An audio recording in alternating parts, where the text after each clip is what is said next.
What up, world? I'm Dan Davis. Welcome to episode 5. I don't know what the name of it is. I'm not going to do a bunch of editing and stuff. I just wanted to get my own 2 cents in on these tragic situations that just happened yesterday. I mean, everything going on involved with it is pretty tragic, and everybody seems to be in a pretty emotional state right now, completely understandably. I am definitely no exception. A lot of people seem to be angry, and I'm exactly the same, maybe for different reasons than some people. But I'm going to try to be very measured. I'm not sorry for not putting the text in, all that stuff.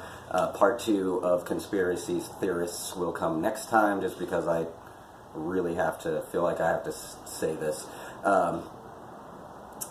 So I said on social media earlier that no law prevents any crime. We can try as hard as we will, but we never prevent any crime. We can only punish crime.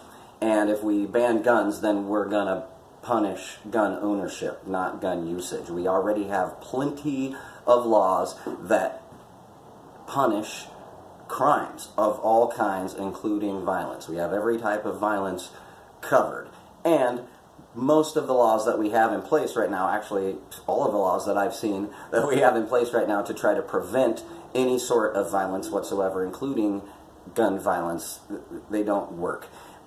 I think that it's pretty clear that we need to start recognizing that we have a problem with the sanctity of life and teaching that to our children, the sanctity of life. I think it's ridiculously clear that we have a problem with the over-prescription and overusage of psychotropic drugs such as SSRIs, serotonin reuptake inhibitors.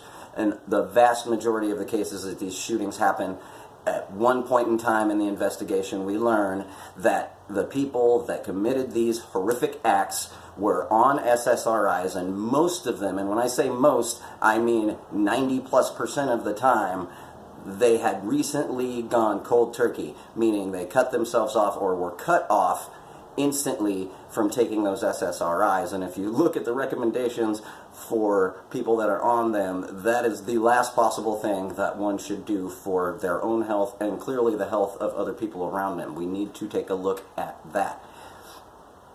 I see a lot of people today, and every single time something like this happens, talking about how the NRA and gun owners are responsible. And they start talking about how the NRA is associated with gun manufacturers. Dun dun dun! Captain Obvious to the rescue! Do you think that the National Rifle Association might be associated with manufacturers of rifles? You're not discovering anything new. We know that. Inanimate objects are not the problem. People are going to own them, and the reason why they own them, the reason why we own them in this country, if you step back and look at it, is because of self-defense, right? Not only of us, but the nation in general, to keep other people from invading our country because we have a lot of guns, right? If we all stand up together, as we do whenever there's a natural disaster, like a hurricane or a flood or an earthquake, we all come together. And if somebody openly, overtly attacks the United States from outside, they're going to get the same kind of response, except for with guns, and everybody in the world knows that. What I'm really actually angry about is that every time this stuff happens, before the bodies are even cold, while people are in a state of emotional, traumatic shock, a certain sect of the sociopolitical structure has no problem whatsoever preying on that emotional state to push their agenda of disarmament. And everybody likes to say, well, nobody's coming for your guns. Really? Then why are you trying to constantly implement legislation that further and further and further and further restricts gun ownership on the backs of these horrific incidents? And almost every single time we find out that the people went through all of your silly measures to get a gun. It's not going to stop them. If you take guns away from people, there are plenty of other ways that don't involve sending people with guns to take guns away from legal gun owners. You can make a law, right? You can, repeal the Second Amendment?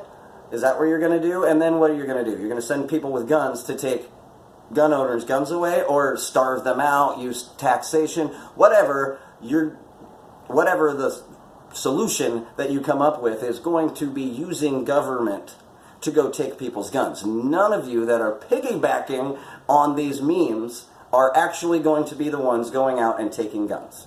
The police that you constantly complain about, that a lot of us constantly complain about, military that a lot of us constantly complain about in one way or another, those are going to be the people that you're sending out to take the guns. Or, like I said, starve them out, whatever. Use taxation, use something to try to leverage their guns from them, right? Or try to teach our kids that guns are evil and humans in general are evil. Well, you know what? We had them before you did. We have them while you do, and we have them after you do. You are not going to win. It's a fool's errand. You're not going to take anybody's guns, because when we step back and we look at it, it's not about these hypersensitized, for good reason most of the time, these hypersensitive situations.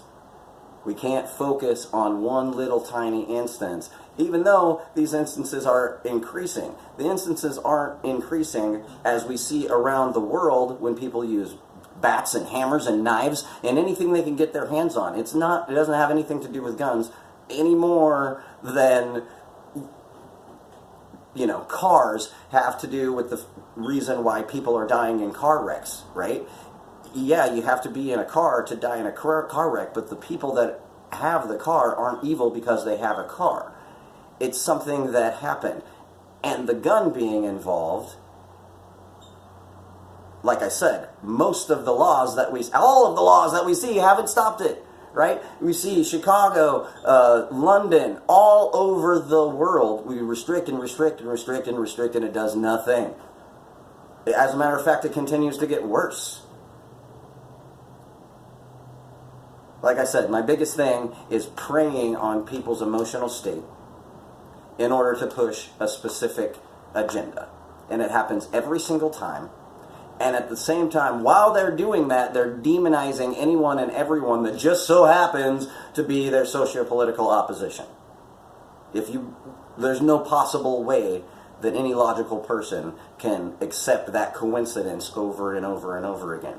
We have to step back and look at actual solutions, things that can prevent these things, or give us the ability, like I said, nothing can really prevent it, give us the ability to respond instantaneously rather than emotionally reacting and allowing people that never actually address the problem, never actually resolve the problem, giving it to them to solve something that they never solve. We have to stop doing that and come up with a way to resolve the issue that does not involve giving the government the ability to take something away from other people. That's always a bad idea. It's a recipe for disaster.